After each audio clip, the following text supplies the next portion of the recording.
भिवंडीतील जिल्हा परिषदेच्या 4 शाळांचं रूप बदलणार आहे, तसंच शहरातील इतर शाळाही सुंदर होणार आहेत। या शाळांना मैहुना या संस्थेने मदतीचा हात दिलाय, त्यामुळे शाळांचा कायापालट होणार आहे। हॉटेल मॅनेजमेंट बीईडी आणि एमसीएच्या विद्यार्थ्यांसाठी मॉक टेस्ट आणि चाचणी परीक्षा उपलब्ध केलेल्या आहेत। सीईटीच्या संकेतस्थळावर विद्यार्थ्यांना या चाचणी परीक्षा देता येणार आहेत, तर सीईटीने 5 विषयांच्या परीक्षा संकेतस्थळावर सुरू केलेल्या आहेत। न्यू इंडिया कोऑपरेटिव्ह बँकेतील 122 कोटी रुपयांच्या घोटाळ्याचा प्रमुख आरोपी हितेश मेहताची ब्रेन मॅपिंग चाचणी होणार आहे। येत्या काही दिवसांमध्ये ही ब्रेन मॅपिंग चाचणी करण्यात येणार असल्याची माहिती एका वरिष्ठ पोलीस अधिकाऱ्याने दिली आहे। त्याच्या पॉलिग्राफ चाचणीचे अनिर्णित निकाल दिल्यानंतर त्याची ब्रेन मॅपिंग चाचणीचा निर्णय घेण्यात आला आहे। मानखुर्दमधील नीतू मांडके मार्ग आणि चेंबूरमधील महर्षी दयानंद सरस्वती मार्गाच्या काँक्रिटीकरणाच्या कामाची महापालिकेचे अतिरिक्त आयुक्त यांनी पाहणी केली। यावेळी काँक्रीटच्या मिश्रणाचा दर्जा आवश्यकतेनुसार नसल्याचं आढळून आले, त्यामुळे कंत्राटदाराविरोधात कारवाई करण्याची सूचना आयुक्तांनी दिली आहे। भंडाऱ्यातील तुमसरमध्ये वाळूच्या 2 ट्रकवर कारवाई करण्यात आली। तुमसर तहसीलदारांनी या वाळूच्या ट्रकवर कारवाई केली आहे। या कारवाईमध्ये 2ही ट्रक जप्त करण्यात आले। सांगलीतील कर्नाळमध्ये 50,000ची लाच मागितल्याप्रकरणी तलाठी अधिकाऱ्यासह 2 जणांना अटक करण्यात आली आहे। 1 गुंठा शेतजमीन सातबाऱ्यावर नोंदणीसाठी अधिकाऱ्याने लाच मागितली होती।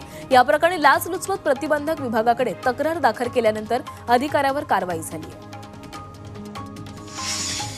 मुंबईला पाणी पुरवठा करणाऱ्या 7 धरणांमधील साठा झपाट्याने कमी होतोय, त्यामुळे मुंबईकरांवरील पाणी संकट टळावं यासाठी राज्य सरकारच्या अखत्यारीत असलेल्या भातसा आणि अप्पर वैतरणा धरणातील राखीव साठा मिळावा यासाठी मुंबई महापालिकेने राज्य सरकारकडे प्रस्ताव पाठवला आहे। पुण्यातील शुक्रवार पेठ पोलीस चौकीसमोर भीषण आग लागली। या गोदामाला आग लागलेली होती। अग्निशमन दलाची 6 वाहनं आणि जवान तातडीने घटनास्थळी दाखल झाले आणि त्यांनी या आगीवर नियंत्रण मिळवलं। ही आग पूर्णपणे विझली असून या आगीमध्ये कोणतीही जीवितहानी झाली नाही। लंडनमधील हिथ्रो विमानतळाच्या आगीमुळे मुंबईतील 6 विमानसेवांवर परिणाम झालाय। यामध्ये 4 उड्डाणं रद्द करण्यात आलेली आहेत, तर 2 विमानांना परत बोलवण्यात आले। हिथ्रो विमानतळाच्या आगीमुळे लंडनमध्ये येणाऱ्या आणि जाणाऱ्या किमान 1351 विमानांना याचा फटका बसलाय।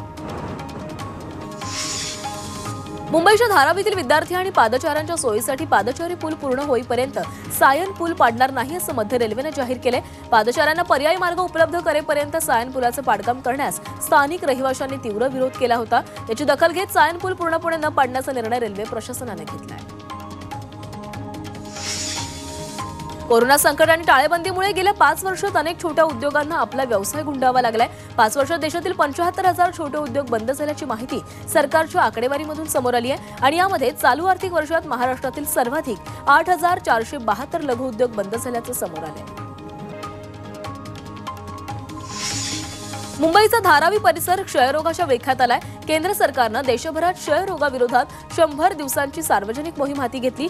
या तपासणी मोहिमेमध्ये ही माहिती उघड झाली आहे। मुंबईमध्ये दरवर्षी 60,000हून अधिक नवे क्षयरोगाचे रुग्ण आढळतात। नागपूर ते मुंबई समृद्धी महामार्गावरून फेब्रुवारीत तब्बल 10 लाख वाहनांनी प्रवास केलाय। कुंभमेळ्याला जाणाऱ्या भाविकांनी समृद्धी महामार्गाचा वापर केल्यानं प्रवासी संख्येत वाढ झाली आहे, तर यातून एका महिन्यात टोलद्वारे 72 कोटी रुपयांचं उत्पन्न एमएसआरडीसीच्या तिजोरीमध्ये जमा झालं।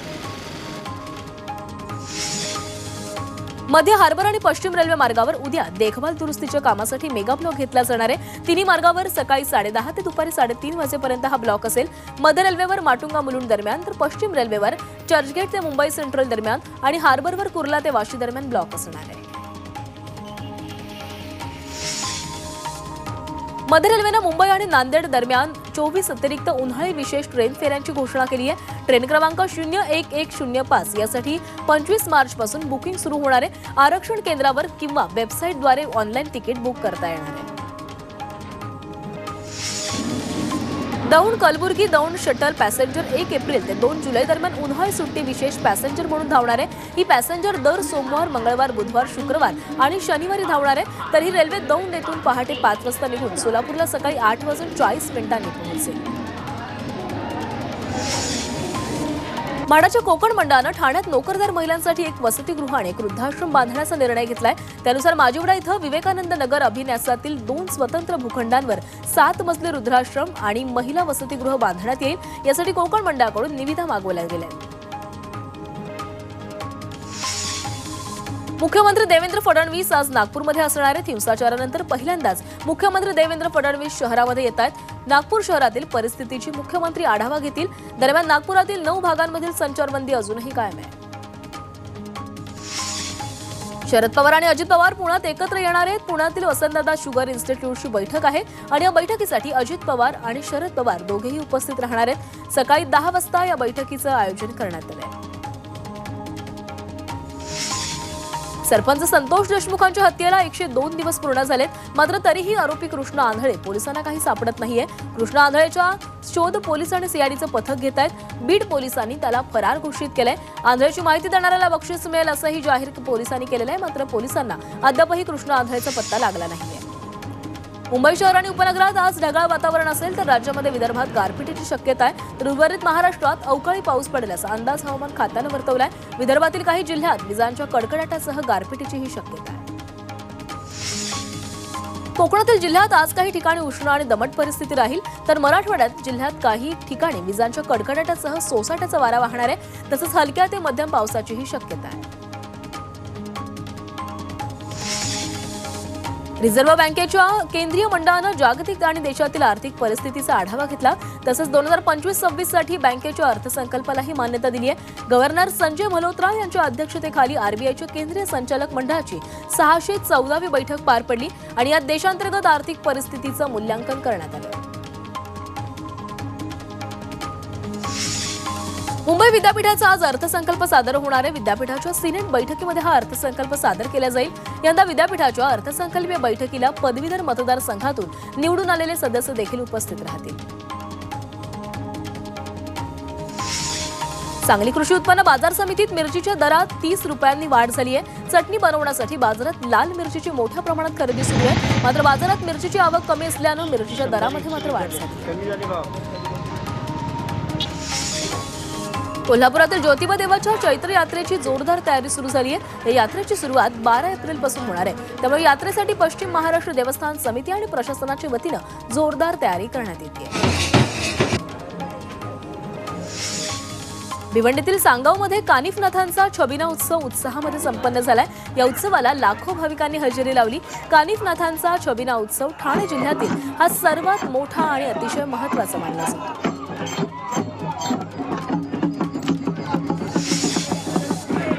नाशिकच्या सप्तशृंगी देवीच्या चत्रोत्सवाला 6 एप्रिल पासून सुरुवात होणार आहे। या यात्रेच्या नियोजनासाठी प्रशासन, ट्रस्ट तसंच विविध विभागाचे अधिकारी यांची बैठक घेण्यात आली आणि या यात्रेसाठी लाखोंच्या संख्येने भाविक येतात, त्यामुळे आरोग्य यंत्रणाही सज्ज राहण्याच्या सूचना देण्यात आल्या।